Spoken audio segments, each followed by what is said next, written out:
ಈ ಸಸ್ಯ ವೈವಿಧ್ಯತೆಗಾಗಿ, ಹಸಿರಾದ ಗೊಬ್ಬರದ ಗಿಡಗಳಿಗಾಗಿ, ನೆರಳಿಗಾಗಿ ಮತ್ತು ಸಾರ್ವಜನಿಕ ಸ್ಥಿರೀಕರಣಕ್ಕಾಗಿ ಮತ್ತು ಮಣ್ಣಿನಲ್ಲಿ ಮಣ್ಣಿನಲ್ಲಿರುವ ಸೂಕ್ಷ್ಮಜೀವಿಗಳಿಗೆ ಆಹಾರವನ್ನು ಕೊಡಲಿಕ್ಕಾಗಿ ನಾವು ವಿವಿಧ ಪ್ರಜಾತಿಯ ದ್ವಿದಳ ಧಾನ್ಯದ ಬಹುವಾರ್ಷಿಕ ಗಿಡಗಳನ್ನು ನೆಡ್ತೀವಿ. ನೀವಿಲ್ಲಿ ಗಮನಿಸ್ಬೋದು. ಇದು ಎರಿತ್ರಿನಾ ಇಂಡಿಕಾ, ಇಂಡಿಯನ್ ಕೋರಲ್, ಹಾಲವಾಣ ಅಂತ ಹೇಳ್ತೀವಿ. ಇದನ್ನು ನಾವು ಕಳೆದ ಆಗಸ್ಟ್ ಸೆಪ್ಟೆಂಬರ್ನಲ್ಲಿ ಈ ಕಾಂಡ ತಂದು ಹಾಕಿತ್ತು. ಈಗಿಷ್ಟು ಚಿಗುರ್ತಾ ಇದೆ. ಸಾಕಷ್ಟು ಬ್ರಾಂಚಸ್ ಆಗಿದೆ. ಸ್ವಲ್ಪ ಬೆಳವಣಿಗೆ ನಿಧಾನ ಆಗಿದೆ, ಯಾಕೆಂದರೆ ಈ ಸಲ ಬೇಸಿಗೆ ಇತ್ತಲ್ಲ, 26ರ ಬೇಸಿಗೆನ ತಡ್ಕೊಂಡು ಇದು ಉಳ್ಕೊಂಡಿದೆ. ಇದ್ರ ಪಕ್ಕದಲ್ಲಿ ಗ್ಲಿರಿಸೀಡಿಯಾ ಇದೆ. ಇದನ್ನು ಸಹ ನಾವು ಗಿಡವನ್ನು ತರಿಸಿ, ನರ್ಸರಿಯಿಂದ ಗಿಡಗಳನ್ನು ತರಿಸಿ ಹಾಕಿದ್ವಿ. ಆ ಗ್ಲಿರಿಸೀಡಿಯಾ ಗಿಡ ಇದೆ. ನಾವಿಲ್ಲಿ ನುಗ್ಗೆ ಮತ್ತು ಅಗಸೆನ ಟ್ರೈ ಮಾಡ್ತಿದ್ದೀವಿ. ನೋಡಿ, ಇದು ನುಗ್ಗೆ ನೇರವಾಗಿ ಬೀಜ ಬಿತ್ತನೆ ಮಾಡಿ ಬೆಳೆಸಿದ್ದು. ಈ ಭಾಗದಲ್ಲಿ ಸ್ವಲ್ಪ ಎತ್ತರದ ಪ್ರದೇಶ, ಬ್ಲಾಕ್ ಬೀಟು ಅಂತ ಹೇಳ್ತೀನಿ. ನಮ್ಮನೆ ತೋಟ, ಆಲೂರು ತಾಲೂಕು, ಪಾಳ್ಯ ಹೋಬಳಿ. ಮತ್ತು ಇಲ್ಲಿ ನಮ್ಮ ಅಗಸೆ, ಚೊಗಚೆ ಅಥವಾ ಸೆಡೆ ಈ ಗಿಡಗಳಿದೆ. ಈ ಅಗಸೆ, ಚೊಗಚೆ ಮತ್ತು ಈ ನುಗ್ಗೆ ಇದು ಈ ಮಲೆನಾಡಿನ ಸೆರಗು. ಈ ಭಾಗ ಅರೆಮಲೆನಾಡು ಪ್ರದೇಶ, ಆಲೂರು ತಾಲೂಕು. ಇಲ್ಲಿ ಬರಲ್ಲ ಮಿತ್ರರೇ. ನಾನು ಹಾಕಿ ಸೋತಾಯಿತು.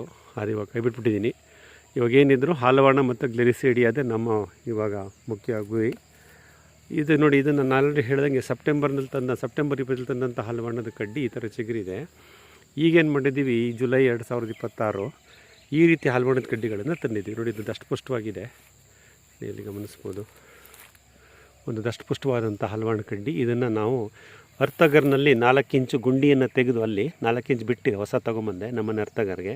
ಗುಂಡಿ ತೆಗೆದು ಫಸ್ಟು ಇದನ್ನು ಕೆತ್ಕೊತಾರೆ. ಈ ರೀತಿ ಹುಲ್ಲು ಕಳೆ ಹೋಗೋ ಥರ ಕೆತ್ತಬೇಕು. ನಂತರ 4 ಇಂಚಿನ ಅರ್ಥಗರ್ನಲ್ಲಿ ಇಲ್ಲಿ ಒಂದು ಗುಂಡಿ ಮಾಡಬೇಕು.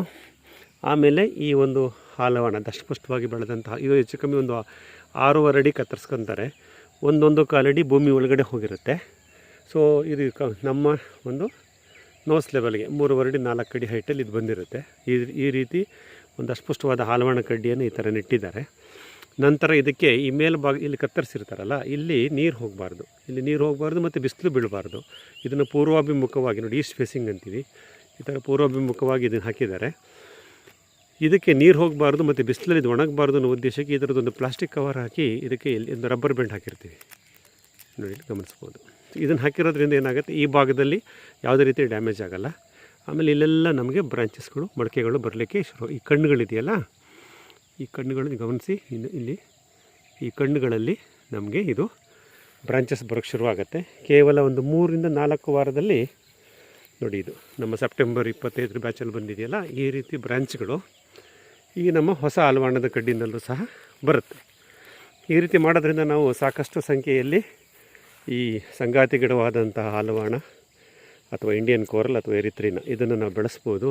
ಇತ್ತೀಚೆಗಂತೂ ನಾವು ಸುಮಾರು 1500ಕ್ಕೂ ಹೆಚ್ಚು ಈ ರೀತಿ ಕಡ್ಡಿಗಳನ್ನು ತಂದು 2 ತೆಂಗಿನ ಮರದ ಮಧ್ಯದಲ್ಲಿ 2 ಅಥವಾ 3 ಸಾಲು ಮಾಡಿ ಪ್ರತಿ 8 ಅಡಿಗೆ ಒಂದೊಂದು ನೆಟ್ಟಿದ್ದೀವಿ. ಅದ್ರ ಪಕ್ಕ ಕಾಫಿ ಗಿಡ ಹಾಕೋ ಆಲೋಚನೆ ಇದೆ.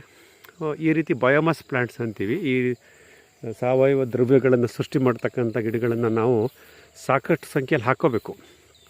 ಆವಾಗಲೇ ಏನಾಗುತ್ತೆ, ತೋಟದಲ್ಲಿ ನೆರಳು ಸೃಷ್ಟಿಯಾಗುತ್ತೆ, ಸಾರ್ವಜನಿಕ ಸ್ಥಿರೀಕರಣ ಆಗುತ್ತೆ, ಮಣ್ಣು ಜೀವಿಗಳಿಗೆ ಆಹಾರ ಸಿಗುತ್ತೆ, ಸೂಕ್ಷ್ಮಜೀವಿಗಳಿಗೂ ಆಹಾರ ಸಿಗುತ್ತೆ, ನೆರಳಿರುತ್ತೆ. ಮತ್ತು ಇದನ್ನೆಲ್ಲ ಕತ್ತರಿಸಿ ಮುಚ್ಚಿಗೆ ಮಾಡೋದ್ರಿಂದ ಒಂದು ಒಣಮುಚ್ಚಿಗೆ ನಮ್ಮ ಗಿಡದ ಬುಡದಲ್ಲಿ ಸೃಷ್ಟಿಯಾಗುತ್ತೆ.